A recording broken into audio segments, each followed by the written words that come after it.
So welcome, Natalie. Thanks for joining us. It's my pleasure. It's lucky I got made into Lego at Christmas. Otherwise, I wouldn't be allowed here. I didn't realize that being made of Lego was a minimum requirement to work for the British School at Athens at any point.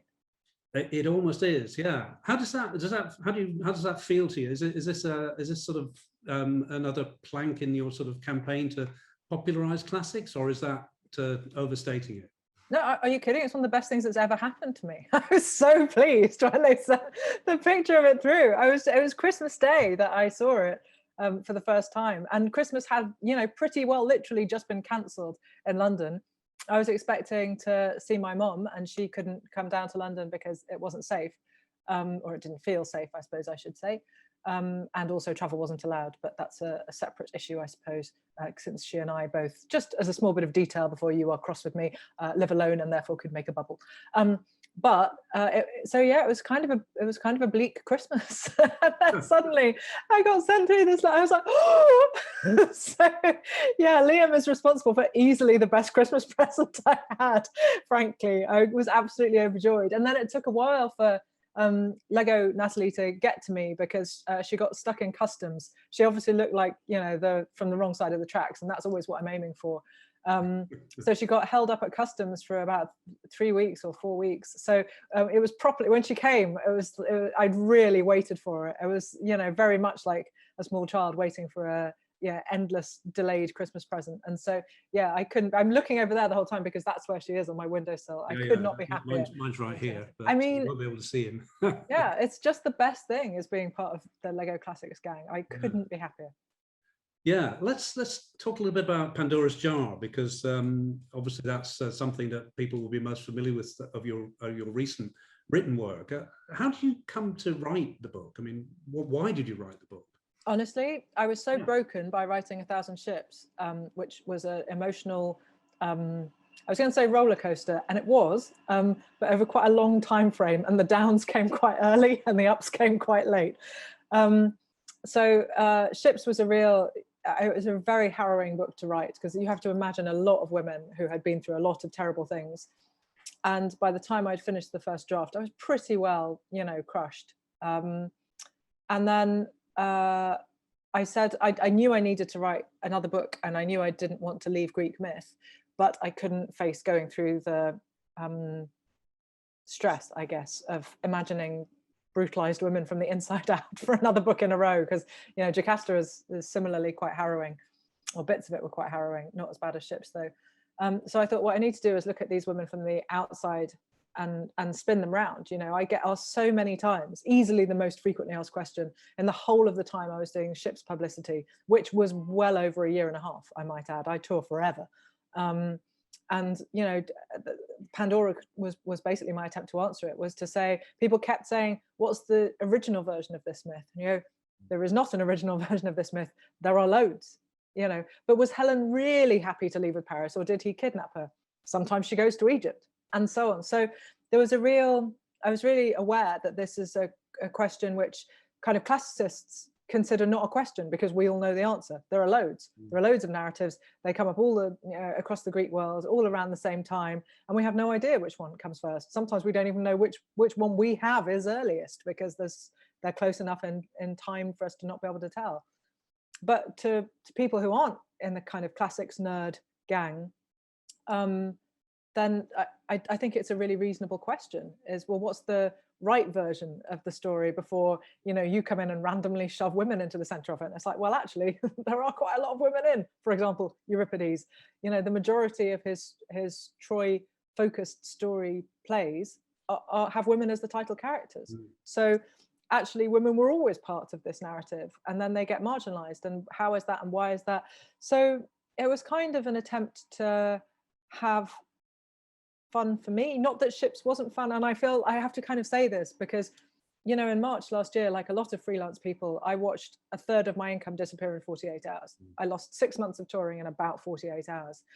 And then maybe a week later, Ships was shortlisted.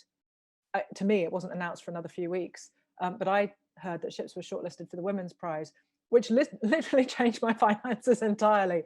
It immediately sold in the US. And it was one of those things where you go, oh, okay, so this book which nearly destroyed me is now my financial lifeline.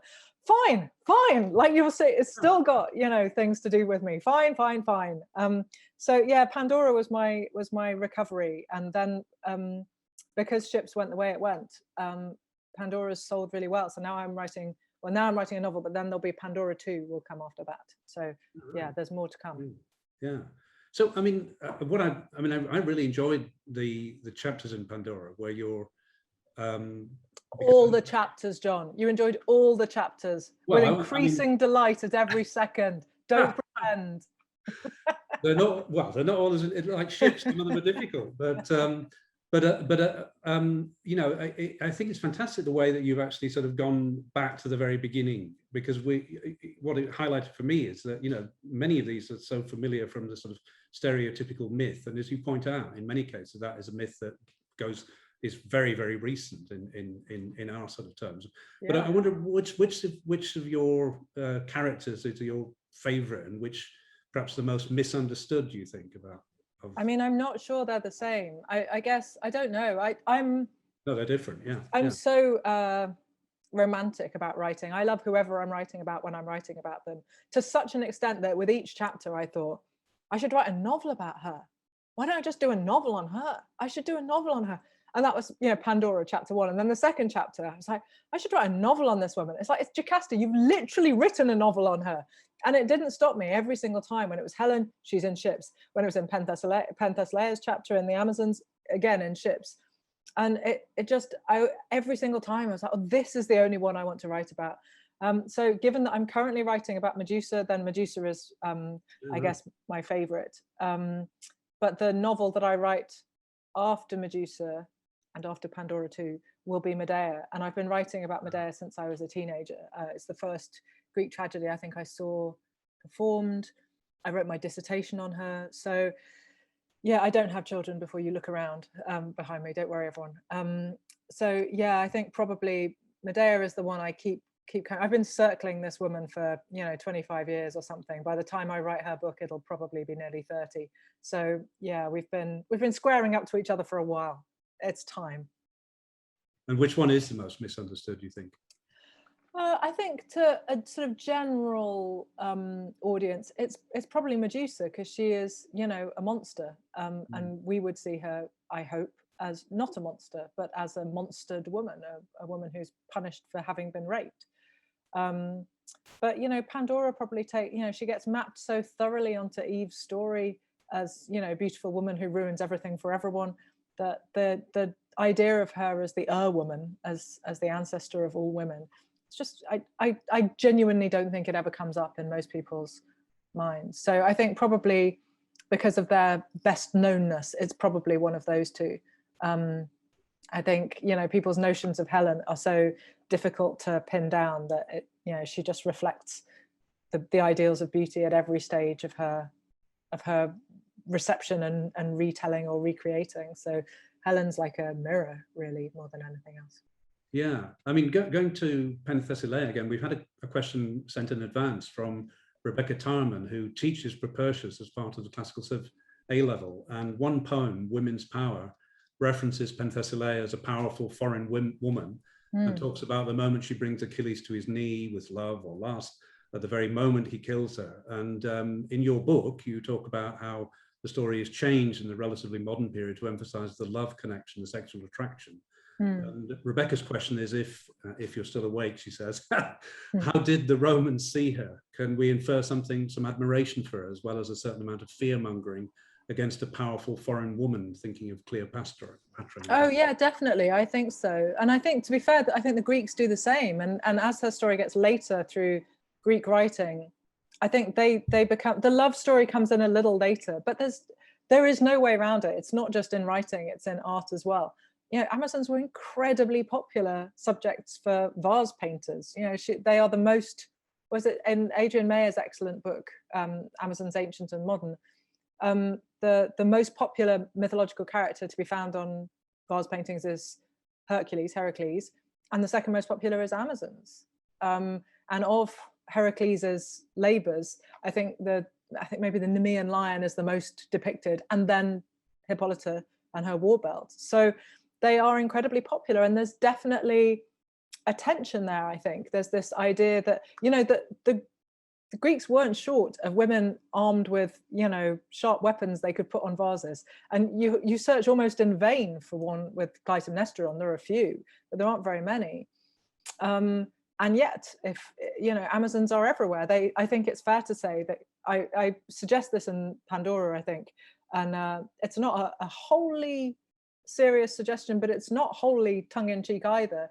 I think there's an argument to be made that men who were using these very beautiful, highly ornate, you know, drinking vessels at symposia, which are presumably a somewhat lower IQ business than Plato's version of a symposium, but even so, if men are sitting around drinking with other men in a situation where they're talking about love and lust, and, you know, flute girls appear and all of those things, then great news. Do you want to be reminded of your wife at home holding an axe? You do not.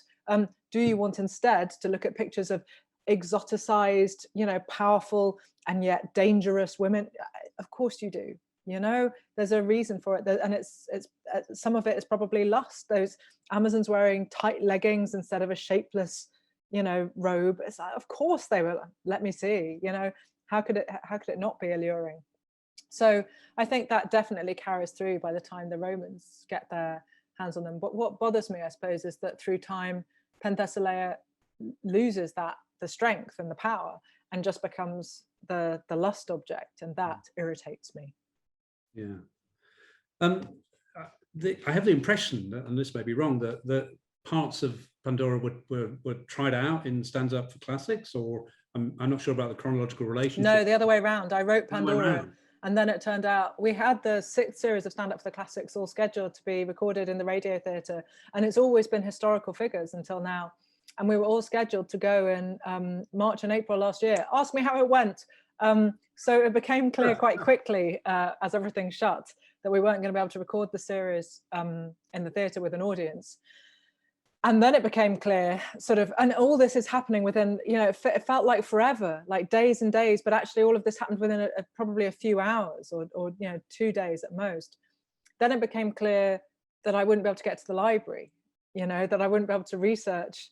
I've forgotten now who we were going to do. That's awful, isn't it? But like Lucretius, I think maybe was one of the episodes we were going to do. Yeah. And it became clear that we had to make a series if we were going to do it at all. And Radio 4 needed content. They didn't stop needing stuff just because we couldn't do anything. We were going to have to do things based on what was already in my flat. So I wish I had a more romantic answer for you than that, but that's the answer. So it was like, okay, well, we can do women in Greek myth. And they were like, yes, fine, yes. And so, I mean, it was so difficult. The microphone that we used to record the 7th series, the one that's just gone out, is the one we were supposed to use for the 6th series, but there was such a drought. I shouldn't be saying this really, because the BBC were doing incredibly well considering, but they just didn't have enough microphones for people to use at home, because it had never occurred to anyone that suddenly they would all be needed at once. And so not unreasonably, all the microphones had gone out to people doing news, because it was an emergency, and a public health emergency at that. So the whole of the 6th series was recorded in my laundry cupboard on this phone. Wow. Because I'm sorry to spoil the magic, I live over train tracks. So you can hear trains all the time. Even during lockdown, you could hear them. And so the only bit of the flat you can kind of vaguely soundproof is my laundry cupboard. So you can hear, it really bothers me. I know it doesn't bother other people, but you can hear that I don't have the energy in the 6th series, because I'm having to sit on the floor, and it's so inimical to having energy. It's literally the opposite of standing up. It's the worst. And people were so kind and helpful online when I was saying, I've got to build a studio, and they were like, just cover everything with blankets and throw pillows. And it's like, do I seem like a throw pillow kind of woman? This is not a flat full of cushions and extra blankets. It just isn't. People, just get your duvet. I kind of need it to sleep. Okay. So yeah, the studio was built out of 2 folding chairs, and the table that I used to shamingly to rest my laptop and can of Diet Coke on was made out of crates of Diet Coke cans. And that was the entire magic of it. So yeah, no, Pandora was written first, and then I just stole it for the for the 2 series, because there wasn't really another way of making it apart from to just make stuff up, which I do try not to do, because you get the most green ink letters. But yeah, it's kind of, well, what had struck me is that there's lots of sort of pithy closures. For example, Menelaus, is it because he was dazzled by her beauty or dazed by her narcotics? And I wondered if those were sort of the sort of phrases that you'd like to use in a stand-up, or if those are just turns of phrase but clearly it originated in the written. Yeah, it did. I probably would use them on stage. I'd test them out anyway and see if they got a laugh. But yeah, I'd probably be blunter on stage in that bit. I think when I do that story on stage, I tend to say she's basically given him GHB, which I would hope you don't know what it is, but I wouldn't put it on the page in the same way, I don't think. So yeah, I would definitely go for something more generic on the page in terms of, not using a brand like Rohypnol, which would get a laugh on stage, but which I would feel uncomfortable using in the same way on the page, I think. So how does it, not having an audience must have been, it's like, I don't know, how is it? It's the worst thing in the world. I know, all right, the worst thing in the world was not being able to see the people you love. Yeah. Let's allow for all of that. And, the tragedy of, but, oh God, I missed having an audience so much. And the first day we were allowed back out on stage, May 17th, I did a gig that night. I was just like, just let me at him. And I just did a weekend at Jermyn Street Theatre, which is still socially distanced, and will be when I go back to do the Troy show again next month, I think, but we'll see. And it's just, it's okay. If people ask me to do a talk in real, I would always pick performing solo to doing an interview. And if people ask me to do it online, I always pick an interview over performing solo, because when you perform solo, it's like throwing everything you care about into an abyss. There's just nothing coming back at you. And I know that it's a sign of my extreme neediness of, validation. And I'm happy to front it out. If you're not that kind of person, you would never become a stand-up comedian. And I was for 12 years. But given that I have that, it really went on for a long time. I'm loving being back out on stage now, even with people sitting, 2 meters apart and masked. It's like, yes, it's tough. It's not as easy, but it's so much nicer than sitting. Everyone knows everything about this bit of my flat now. Everyone knows what my cookie jar looks like, and that's not a euphemism. Everyone knows what my fire alarm is. Yeah, it's like, it's fine, but I will be really happy never to have to do this again. I can't lie. Next time you ask me, I want to come to actual Athens. Excellent. So, but I'm curious about when you do stand up. Is it scripted? Is it just it's notes. An outline, or it's notes and then it's info. In fact, I can show you because the scripts are here. Scripts such as they are. Hold on.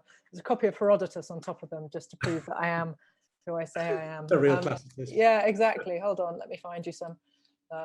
And then you can see what a tip this situation. So the notes for the radio shows look like that. Right. So basically there, who is that? Oh, Suetonius, the final. So it reads,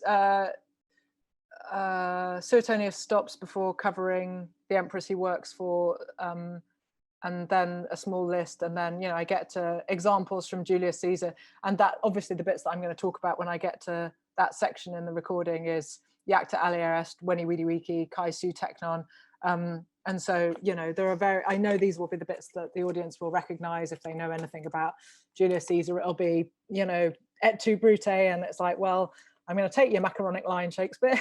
We're going to have a little conversation about that.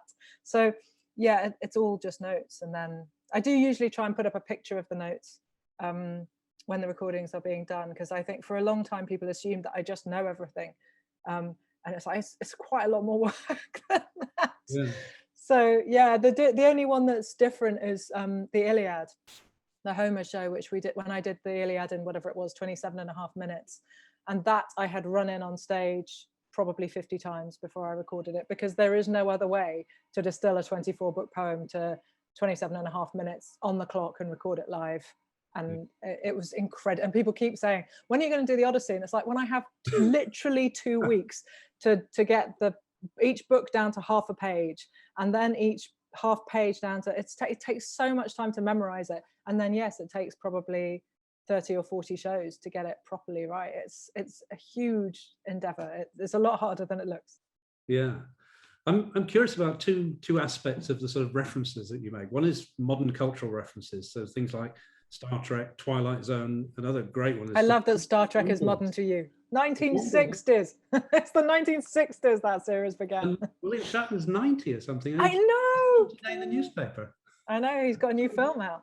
Yeah, exactly. Yeah, it's incredible. So there's that. I mean, do you consciously sort of choose particular ones, or do you try? I mean, or do they just sort of float in there somehow? That one, they just sort of float in. So sometimes, like when I got to Helen, which is that episode, it seemed irresistible to me to not do Star Trek. I lived with a man for many years who was a massive Trekkie, and so I know more about Star Trek than you would probably guess, maybe more than most people would need to, but you know, it's served me an excellent stead over the years. And then also in that chapter, I could remember I had like half a memory of a really weird Agatha Christie short story, which I assumed was a Poirot, but then it turned out to be a mysterious Mr. Quinn, and it took me a little while to find it. And it's so strange. It's such a weird short story, and it's like there are definitely better known and brutally better versions of this story than this, but it's so interesting. Why wouldn't I? And it was fun to describe it. The plot of it is, you know, is kind of ridiculous. It involves a gramophone being given as a gift, or a radio, I think, being given as a gift, but also being given as a gift a giant glass sphere by somebody who has a sort of hobby in glass blowing, but also worked in chemical warfare during the last conflict. And it's like, I just can't see any downside to this narrative. And then, you know, a cat dies in order to sort of prove the theory of the murder. And it was just, and then a policeman just sort of stands by as this guy hurls himself in the Thames. Oh, another one of those then. You're like, dude, you could try and rescue him. And so, yeah, sometimes they're things that I just really love. And sometimes there were things that I discovered along the way. You know, when I asked on social media, and I have a enormously well-informed and eclectic bunch of friends, it turns out. So when I asked on social media, for example, when I got to the chapter on Eurydice, you know, what's your favorite version of the Orpheus and Eurydice story? Loads and loads of people mentioned Black Orpheus, which is a film I simply hadn't seen. And I thought, oh, okay, I'll watch this and this will give me a different angle because Brazil and something different and blah, blah, blah. And I sat there making notes, and you can see how badly wrong it goes because they just tail off after about 3 minutes. I'm just like through the whole film. And then I had to go back and do it the next day and actually make the notes so I could write about it. Because I was just blown away by it. I'm like, I can't believe I waited this long. And sometimes it was just happy coincidence. The E&O had done a season of Orpheus's the year I was writing Pandora, I think, the autumn I was writing it. So it was just tremendously good luck that I came to writing Eurydice just after I'd seen 4 different productions of it. So yeah. Whew. Yeah, I mean, but on the other side, if you think of it that way, I mean, you wear it very lightly, but I mean, you know, you go to some pretty weird and esoteric sources for the ancient myths and so on, ancient stories. You know, you quote new papyrus fragments that have been found and so on. So I mean, I think that's. I mean, I'm quite impressed by that because it obviously did, you know, it demonstrates, you know, but it's interesting that you're researching both the sort of Agatha Christie rare short stories and the esoteric texts as well. Yeah, I'm very keen on. I don't really have particularly a hierarchy of knowledge in terms of what might be interesting, you know. And so whenever I go and speak in schools and they say, oh, can you try and persuade them that it's cool to do Latin, or that it's, you know, it's cool to try and things like that, it's like, I don't understand why this question is even coming up. Of course it is. And I always say the same thing. It's like, there is no kind of knowledge which isn't cool to have, apart from maybe injecting heroin or something. Other than that, no, all knowledge is worth having. It's all better than not having it, surely, for the most part. So I'm really happy to spend my days, you know, hunting through unexpected fragments of lost Sophoclean plays, and then spend my evenings, you know, wandering around a completely random film noir with a Pandora's box theme running through it. It's like, well, isn't that what we're here for? The fact that these myths have permeated everywhere is what's so interesting to me. But I wanted to go back to sources and say, even in the ancient world, that there isn't this original version that we're all kind of waiting for. And then sometimes, as I was going along, you would just find something incredible out. The Leal Stesichorus on Jocasta, you know, I was sort of pushing my way through this chapter, basically going, what the hell happens? Why isn't there an image of her on a vase painting? Why is she how is she the, you know, invisible woman? The one crime she commits is turning 35, and then that's it. You can't see her anymore. Like, oh, okay. Which obviously, you know, resonated somewhat. And then I was kind of working on that, and then found that, you know, we'd got this chunk of her monologue that had been scrunched around a mummy and stuck in Leal for 70 years before anyone thought to read it. Guys, seriously, Egyptologists, if you see interesting, weird alphabets on it and there aren't any drawings, that's ours. Could you send it over, please? Absolutely, absolutely. I mean, I can't resist asking you about the new Cambridge lexicon. Oh, I can't wait to get one. Has anyone got one? And can you tell me, if anyone's watching who's already got one, how big is the font relative to a Liddell and Scott? Because I'm basically now unable to read my Liddell and Scott, but it's a 1-bedroom flat, so I can't give up shelf space if it's another dictionary I can't see without a giant magnifying glass a la Sherlock Holmes. So if you have a copy, can you tell me how easy it is to read, please? I can't wait. I don't know why I'm even pretending. I'm going to order it by the end of the week. I'm amazed I've lasted this long. Yeah, my copy is waiting for me in Britain, so I can't tell you. Right? We're all so excited. Maybe someone will tell you and tell us in the chat. I really hope they do. But I think one of my great joys in January, when, you know, I cannot lie to you, I was feeling quite gloomy writing the next book, and, you know, you couldn't see anyone in London, you couldn't see anyone in the UK, and so it was and it rained for like 100 years. And I needed a book on the Pergamon altar with pictures, because I was going to, there's just no way around this, I'm going to, or at the point was going to now have done, shamelessly loot it in order to write a scene in the new novel. Not the book, but in fact the actual sculptures themselves. And I ordered this book from Berlin on the Pergamon altar. And even with Brexit having just happened and COVID having stopped everything, it took like 40 hours to get here. So everything is fine. The world is fine. Well, we have the answer. Oh yeah, no, good. Hall, she says it's pretty small but easier to read. I'll take it. Yeah, I'm ordering. Sounds like you've. This is what I earn the money for. Here it is, new lexicon. Come on, treat yourself. I'd sort of finally sort of on Pandora. I mean, it's not directly on Pandora, but Euripides is clearly a big fan. I love him. Yeah, I just love him. Yeah, no, I can't deny. I think there are like 9 more times when I go, on account of him being the actual best, that my editor made me take out. So yeah, the amount of enthusiasm that there remains in the book for Euripides is probably about the right amount. But yeah, and at every stage when I was writing, you know, I wrote my dissertation on Euripides. I've been doing this for decades now, and yet still each time I'm like, you are kidding me.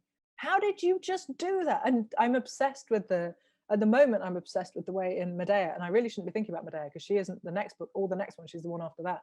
But the way that we know who she is, even though every single time someone else comes on stage, she shows a completely different version of herself. It's like, how have you done that? It's the sort of theatrical equipment of, you know, when you look at the Pietà and you're like, how did you, there's a fantastic bit about it in Charlotte Higgins' book, which she attributes the observation to her boyfriend Matthew, but they are both so brilliant.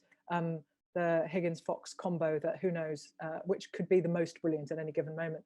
But the observation she reports of Matthew's is that you look at the sculpture of the Pietà and you see a living person holding a dead person, and yet the whole thing is sculpted from a dead material. And it's like, yes, yes, yes, yes, that is brilliant.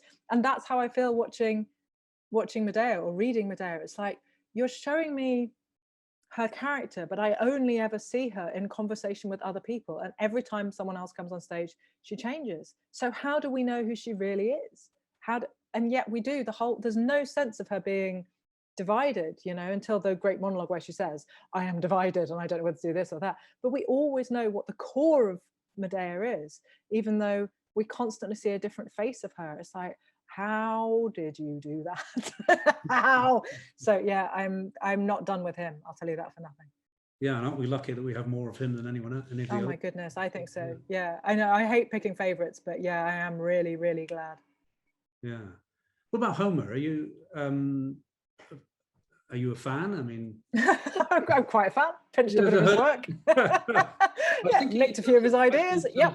performance, I mean, going back to the sort of, the relation with an audience and so on. I mean, obviously the Homeric text we have is stark, it's a text, but in life at the time, it was very much a live performance in front of an audience and depended on an audience. So do you sort of see an affinity between the way you work with an audience and that kind of performance? Or I hope so, but I think I might be talking myself up a bit there. Let's say I'm quite good at ring composition. I can do that thing where when you're talking to an audience and you suddenly get distracted, you go off on a massive tangent, bring it all the way back beautifully and come right back in where you left off. That I can do. That's the one thing I would say. I've really got that. But yeah, to be fair, I don't think Homer could have done the Iliad in 27 and a half minutes. So I'm just saying we've all got our skills, and his are better, but mine are fine. And I'm curious on in ships. I mean, the device of Calliope as the sort of narrator.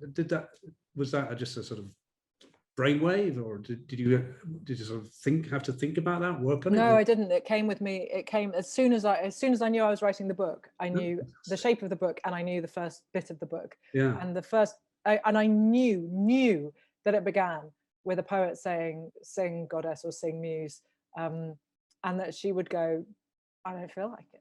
What if I don't want to?" I just knew it. And so in that opening chapter, it's very short, and there's a poet approaching her and asking for her help. But I don't know, it's just always really bothered me that he doesn't say please. And so I thought, well, maybe she'll be cross. And it is clear gradually through those chapters that the man that she's talking to is blind and older, and other various myths that we have about Homer that might or might not be true. And my editor, when she sent back the first draft, she'd written in the margin, "I think you need to name him because people won't know who he is." And I said, "I will never name him because he doesn't name her, and it isn't important. I don't think whether you know that it's meant to be Homer or you don't is irrelevant. Do you know why? Because he's not the center of the damn story. He's incidental to it. She is the center of it. So all that matters is that you know who she is." And I thought, well, I love Homer, but he does it twice, the start of 2 poems. He just doesn't say who she is. And this time she's getting her own back. It was enormously childish, but I love writing the gods in that slightly childish vein. It's a very kind of Euripidean, but actually quite an Iliad thing to do as well. They're quite petulant, basically sort of super-pad toddlers in terms of their ethics. And so, yeah, I couldn't resist it. Yeah, and Protagoras, actually, I learned recently, criticized Homer for using an imperative to a goddess.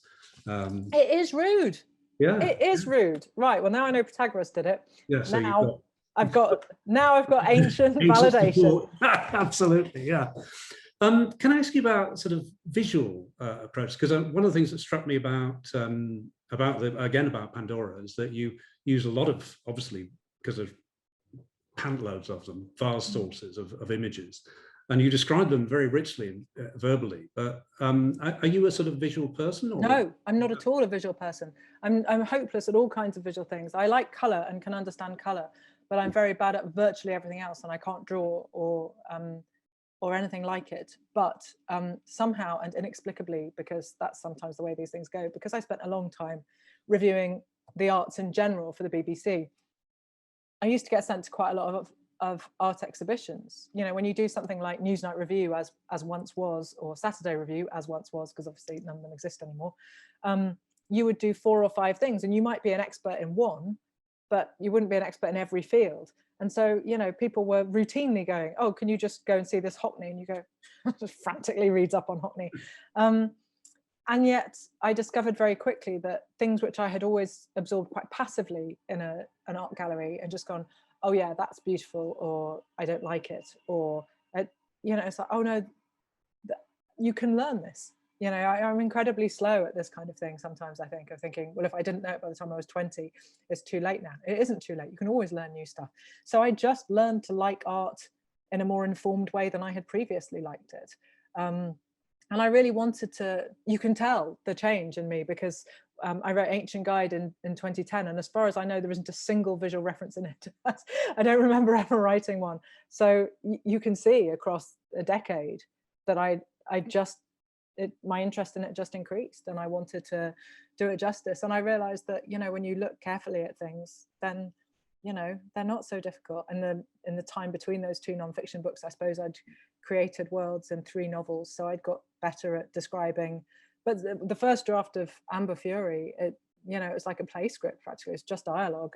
It's like, and then they walked out of a door, and then they came to another building. I couldn't have cared less. And it's like, oh no, it is a novel. You are going to have to learn how to do that. So yeah, it took me a little while though. But luckily for me, I have a fantastic art historian friend, Ros Bell, in Melbourne, who read through the manuscript of Pandora before, as it was being edited. So there were plenty of mistakes that she saved me from making. She consulted a sort of armor specialist to find out more about the way the Amazons are dressed and all kinds of things. I mean, she was just incredible. So yeah, I owe a great deal of the art stuff to Ros being brilliant. And certainly there wouldn't be an art list at the back if she hadn't found them all, because I was too tired at the time that they were required. And I was just like, I'll just miss it out. And they were like, could we not miss it out? It was fine. So related to that, we have another pre-question from Bren Merritt, who says, when you mention in Pandora's jar that certain vases are attributed to Jocasta or Polygnotus, for example, how do we know? Were they individual potters or a whole pottery, and how would they choose the topics they depicted? Yeah, well, sometimes they sign them. That's usually how we know. And so, yeah, it's as simple as that. There are lovely, I always really love it when you can find the words on a vase that tell you who the characters are or who painted it. So yeah, and then there's definitely the phenomenon of the school of, as well as just the actual painter of. But that's to be expected. I think that's a trend which began a very long time ago, and I don't suppose it's going anywhere just now. Yeah. So I mean, moving on from the sort of visual. I mean, I'm an archaeologist, obviously, so I think archaeology is fantastic, but how do you use archaeology in the books? I'm thinking particularly of Jocasta's Children, where it's set in a very real, well, it's set not real in the sort of punctiliously accurate archaeological sense, but it's in a space, and space is actually quite important to the. How do you draw on archaeology in working on that? Yeah, I'm incredibly magpie-ish about it. I wish there were a more structured answer that I could give you, but basically I steal from pretty well anywhere in order to build a set for people to be in. And with Jocasta in particular, that was really important because as I'm sure you noticed, it's the Bronze Age, but very much refracted through the prism of the 5th century, because the most famous narratives that we have about them are 5th century drama. And so there are, just at the very beginning, there are multiple lenses in this microscope, so each time the image gets refracted a little bit differently. So the palace of Jocasta was partly stolen. The details that you can see on the walls of the sort of the shape of columns and things like that, they are stolen from Knossos. But Knossos was way too big, and I was like, there's no way I can cope with stairs. I cannot keep track of a building this size. And so it's scaled down and scaled down. And also I wanted the echo of the way that Greek tragedy works. I wanted that, and particularly Sophoclean tragedy, where they're always performed in that liminal space, and that the city of Thebes is out there in the audience, basically, and the palace where we can't see and go is behind them. And we're in this sort of liminal space between public and private. And it's like, well, that's what I was trying to capture. So there is a public courtyard where the interactions with the rest of the city take place. There's a private courtyard where Ismene's story and Jocasta's story reach their very difficult conclusions, I suppose.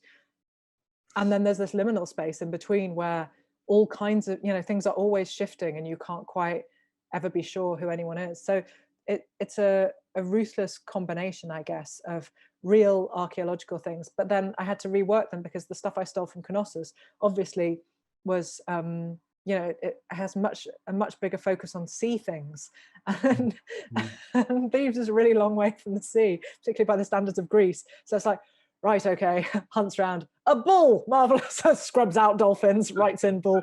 And so, part of it was as ruthless as that. And some of it was trying to capture a sort of a symbolic representation of what I was trying to recreate with the Sophocles reread. And also, the Euripides is over the top because the version of Antigone that appears in the Children of Jocasta is stolen from the whatever it is, 50 or so lines of Euripides' version of Antigone's story rather than from Sophocles' version, because very sweetly when I was writing it, I thought, oh, I don't know if I necessarily want to do the Sophocles version because everyone knows that. Almost no one knows it, darling. Everyone you know knows it. It's like, that's not the same thing. Wait a second.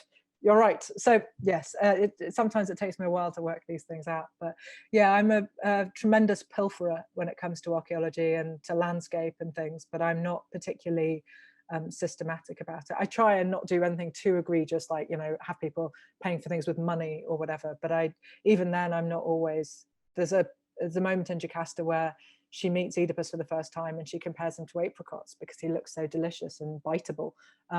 And I wanted that scene to be really sexy because I was like, well, you know, she's 35, she's had a difficult life. This gorgeous 17, 18-year-old boy has just walked over a mountain. He's going to be all sun-kissed and delicious.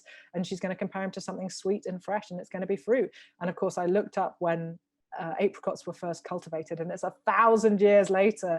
And I genuinely spent 3 weeks going, well, what? And I was like, it doesn't matter, you know, let the apricot growers complain. It's a novel. They'll just have to live with it. This moment should be intense, and that will help. And you know, sometimes you have to just let it go in terms of strict accuracy. Yeah, it's like a simile about iron in Homer, which is anachronistic for the Bronze Age, but perfectly understandable to his audience. There you go. I mean, we all have to make choices, and those are them. And this, the same with color. Color and food are the hardest things to write. I'm just putting this right out there now. Color and food are the hardest things to put in the Bronze Age, because like, what are they eating?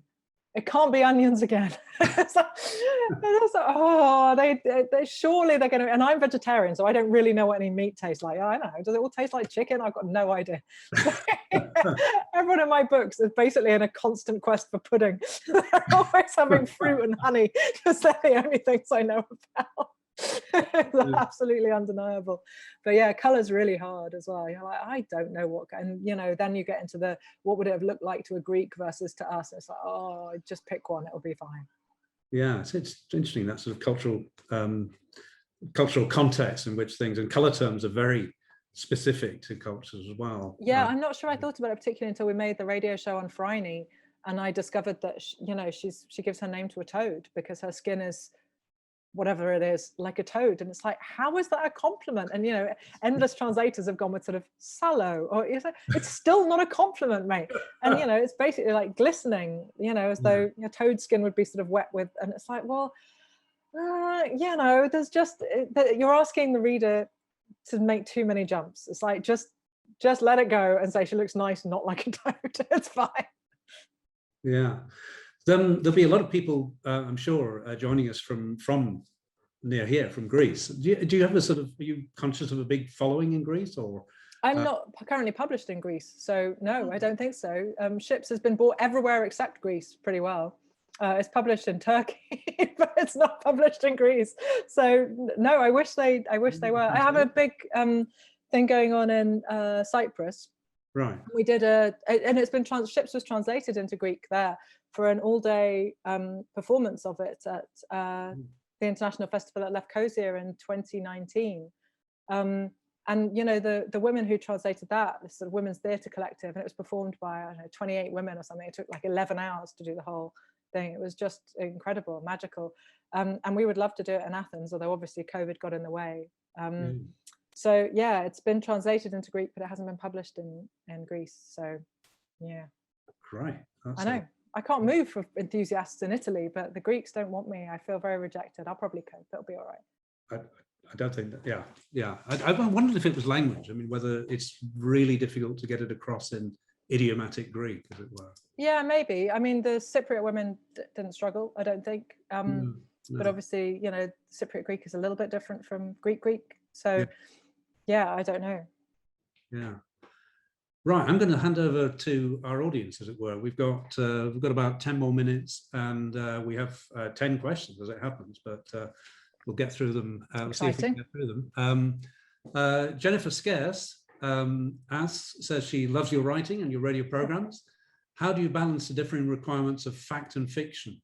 Do you ever confuse or blend them as so much as myth? Are you ready to turn your talents to Cleopatra? No, I am not. There's not enough evidence. I just can't. Yeah, I don't know. we've thought about doing Cleopatra a few times on the radio show, but we haven't yet.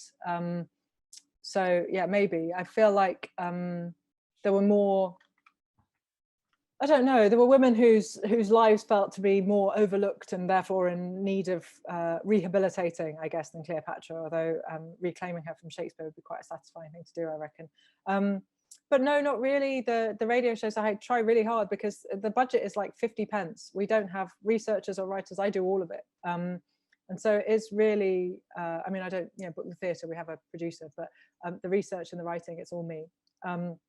So I do try really, really, really hard, which doesn't mean there are never mistakes in it. It means there are mistakes in it because I'm a human being and I make mistakes. But with novels, I always try and be aware of the evidence that we have, even if I then choose to disregard it, as with the apricots. I would feel bad if I had just blithely assumed there were apricots, even if the end result is the same. I think it's better to know the rules and ignore them than not to bother learning them. Does that make sense? Yeah. There's another pre-question that we had, which I'm going to paraphrase because it's quite long and involved, but essentially it goes to the essence of ancient performance practice and how important the music was to that performance. I mean, was it sort of fully interactive in a way that we might think of sort of lyric opera is nowadays, or is it a sort of musical accompaniment to a basically spoken or lilting sort of poetic Disney, or is that something that you're not something that you're familiar with? Or I feel like this is a question for Armand Dangour, really, because he's the expert in ancient music. But I guess I would cite Aristotle in the Poetics, where he gives the list of importance of things in order in tragedy. And the first is mythos, plot. The second, ethos, character. The third, dianoia, the deliberation. The fourth is lexis, dialogue, and the fifth is melos, music. The sixth, final one, is opsis, spectacle. So it's the fifth out of six. There you go. Right. That's how important it is. Okay. So quick fire question: is there a translation of any of Homer's works that you think brings the best qualities? Emily Wilson. Okay, easy. Is there one piece of classical writing that you keep returning to? Ovid, over and over and over and over again. He literally never leaves my desk. Discussion on visuals makes Glynis Fawkes want to ask about the possibility of graphic novel versions of Pandora.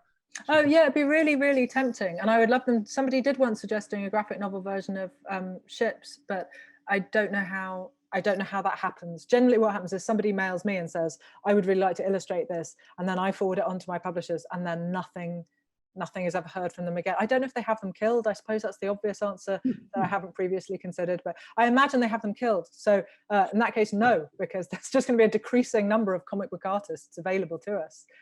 So yeah, it's really hard to see an upside to this now I've thought of it. So yeah, no, Chris Riddell illustrated Ships when we were in Hay at Hay Festival together. And I did the Troy talk, and he live illustrated it. And then he took his copy of 1,000 Ships and illustrated it page by page. So wherever there's a gap, basically, Chris drew a woman in various states of trauma and disrepair, because that's the book it is. And it is, he sent the pictures to me day by day, or he posted them online and other people sent them to me. And I can't tell you how many times I cried, but routinely is the answer. It was one of the most incredible things. Having the Cypriot women translate Ships and perform it was really magical, and having Chris draw it was really magical. It's like, oh yeah, it's one of those things that hadn't occurred to me about writing a book, is that you make a piece of work that other people can then make work off. And it's really something. I'm not gonna lie to you. That's interesting. Yeah. Eleanor Lucas asks whether you think that Creusa has been unfairly treated by Virgil, given how she appears in book 2, Aeneid book 2. Yeah, she has like 2 seconds in which she, isn't there, and then goes, "Oh, I'm dead." And Aeneas goes back for her, and she just appears to go, "Oh, but be careful and meet someone else. Bye." What are you, a Hollywood wife from the 1990s? And so yeah, I love Virgil. I bow to no woman in my love of Virgil. But that has bothered me since I was 16, and it was my GCSE set text. And so yeah, the reason that she gets such a long chapter at the beginning of Ships is properly because it was like, you know what, it is not good enough to go. And then Aeneas went off with his, you know, son, you know, in one hand and his father on his back and his missus right behind him. And they looked around, she was gone. And anyway, it's like, what? She's an actual human person, dude. You could do better, and you will do better in book 4. But yeah, no, I felt Creusa had been extremely undersold. So yeah, she gets the big reclaim from me.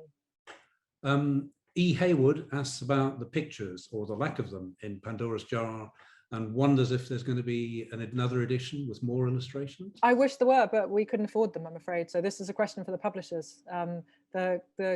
I think it's incredibly expensive to reproduce pictures, and it's also incredibly expensive to reproduce poetry and lyrics. So yeah, some people, Anais Mitchell, who wrote Hadestown, I hope it's not very terrible of me to say, was extremely generous about reproducing her work. Caroline Duffy was extremely generous. The estate of the late Robert Graves, not quite so generous. So, you know, it's down to money, I'm afraid. I would love there to be a fully illustrated version with all those vase paintings and actual paintings, regular paintings, oil paintings, and, you know, incredible other pieces of work lurking around, but we could only afford one at the start of each chapter. But fortunately, if you're reading it with Google open on your laptop, you can just Google the images. That's true, and I would like to think that we'd be able to afford more in the sequel, in Pandora 2. I don't know what I'll have to call it, not The Empire Strikes Back though. But I think the trouble is that the cost of reproducing these things goes up depending on how much they expect the sales to be. So if anything, it'll be more expensive the second time out. So yeah, I don't love my chances. I'll always try, but I don't love my chances. If you just haven't been so successful with the first. I know, what an idiot. Hey, I should have just published it to 10 people and then I could have drawn you all a picture each. Jennifer Green says, a lot of your work examines mythological women from a new, more realistic perspective. Would you ever do the same for historical figures? Cleopatra again, or Livia? Livia would be interesting, and Agrippina the Younger I'm a big fan of. We did a stand-up for the classics on her, and I made the argument that she was perhaps the greatest emperor the Romans had never had, because she was so good at money and things like that, which would have really helped Nero out, in fact.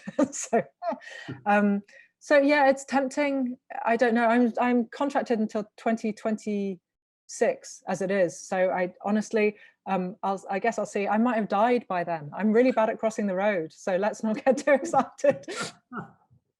Another question from Jennifer, which I normally wouldn't read two from the same person twice right after each other, but what is one aspect of the ancient world that you feel has been criminally neglected in study, which would be of interest to young students being introduced to the classical world? Wow, that's really specific. Well, I suppose children in the ancient world isn't a terrible answer to that question. Young people in the ancient world in general, you know, we obviously know that teenagers are invented whenever they are Salinger or something, and yet somehow inexplicably there were still teenagers before that point, even if they weren't, you know, hived off and put into a special group. So yeah, I think we don't very often think about children and young people in the ancient world because there's so little evidence, I suppose, and usually when there is evidence it's because, you know, they died. It's sad, and here's a funeral stealing, and you're, oh. But it does seem to me that there's probably work to be done there. I think the domestic sphere generally is probably a bit under researched, and we could have a bit more of that. So yeah, I'm currently, what am I trying to make up for at the moment? Forgotten Peoples of the Ancient World and Birds in the Ancient World are the books that are on my desk at the moment. You see how I'm trying to fill up Libya with more and more things? So yeah, those are the bits that I'm currently trying to learn more about. So I guess what I can try and do is put them in this book and make young people interested in them, and thus cheat the question by rigging the answer. That's my goal. Good. William Moulton asks, what version of Helen's story do you like the best? He says he learnt of Helen in Egypt from reading Hilda Doolittle. Yeah, I really, really like Helen in Egypt, and I had never quite got the Euripides play until I saw it performed at the Globe, which I think happened about 5 years ago, but is almost certainly about 15 years ago or something. And that was Frank McGuinness's translation, I think, or adaptation, I guess I should say. And it's that thing where you go, oh, I thought this was a problem play, but it turned out I was the one with the problem. So yeah, I really love that version. But in terms of, it's really hard to beat that Agone in the middle of the Trojan women. I just love that version of her, where she is so articulate, so legalistic, so you know, she's so that the last thing we hear before she comes on stage is Hecate saying, "I'll praise you if you kill your wife, Menelaus," and Helen walks out. You're like, that is how to begin it. But you know, the bit where she begins her monologue in the Euripides Helen, and she says, you know, so Zeus was apparently my father, and he seduced Leda like this. If you can believe that. Anyway, I was born from an egg. I'm Helen, and you're like, So yeah, generally I like Euripidean Helens, I suppose, most. Question from Miranda Sharp. What do you think of the way gods are presented in Euripides? And the second question, do you think that goddesses lose their femininity through their immortality? I love the way they are presented in Euripides and have wholeheartedly and unashamedly stolen it for my own purposes. And I'm not sure I know what femininity is in this context. I don't think that it's particularly affected, at least my definition of it isn't affected by mortality or immortality. Does femininity have to be predicated on being able to lose it through time? I guess I don't know. Yeah. I think we'll do 2 more questions because it's just about 7. So first one, with so many different projects, how do you balance your time workload? Really badly, really badly. I last went on holiday in 2016. I am the absolute catastrophic worst advert for how to manage your time, because I basically spend my whole time going, oh, I love doing this, so it's fine. I love doing this, so it's hardly even work. I love doing this. So, and then lots of people get in touch going, please, will you come and speak at this thing? And I'm like, oh, that's a really good cause. And then I suddenly realized that it's 5 years since I went on holiday. And as happened when I was writing ships, the wheels just come off and I fall apart. So I'm better than I used to, is the answer, by doing no admin at all. And you can back me up on this. I read about 1 in every 10 emails, roughly, at the absolute outside. I just don't have time. You have to pick your battles, and these aren't ones I can win. So yes. So final question. Do you have any advice you can offer to aspiring classicists? Well, I think you've made the right choice. I'll tell you that for nothing. I think I always argue this, and I mean it with increasing vehemence each time. Classics has been waiting for you for 2,000 or more years. So whichever way you choose to come into it is fine. There's a huge desire, I think, to put dividing lines between us and to say, oh, well, these kinds of classicists are, you know, good / bad because they believe that everyone / no one should study languages, or these kinds of classicists aren't proper because they're archaeologists, or these kinds of classicists aren't proper because they're basically philosophers. The joy of classics is that you can study any part of a society, multiple societies that stretched across an enormous part of the globe for a really long time. So classics is right there, and it isn't a snob. Classics isn't elitist. People in it and around it might make you feel that way, but that is on them. And it's okay to disregard those people, because some of those people are idiots and they don't deserve to have the control over who gets to come in and study this. It's not, it doesn't matter if you start learning Latin when you are 11, 12, like I did, or if you start learning it when you go to university at 18, like lots of people now do, or if you start learning, as I get loads and loads of emails from people, even now, 10, 11 years after Ancient Guide came out, if you start learning it when you retired from your job because you failed the 11 plus, or you were put in the wrong stream, and somehow as a teenager or younger, you were made to feel that you weren't good enough for Latin. Latin is not that bitchy. Latin is just fine. So please go into it feeling like you'll get something from it, because that mindset means you'll also give something to it, and the rest of us get that from you. So don't let them grind you down. Nil illegitimis carborundum, you know, as they say. Natalie, that's fantastic. What a wonderful way to end. Thank you so much for spending an hour with us. That's my pleasure. I hope you'll get to your appointment on time. I'm gonna appointment. It's ice cream, everyone. He knows the truth. I've got an ice cream date. I don't have a meeting. I'm going for ice cream. It's going to be great. With an ice cream. Come on, what better meeting could you have? And thank you to all of our people who fed in questions. I hope you've enjoyed it. I hope to see you all again. Who knows? Maybe even in person at one of our events in future. But in the meantime, have a great summer. Have a relaxing summer. Have a productive summer, and stay safe. All the best to everyone. Bye. Thank you so much.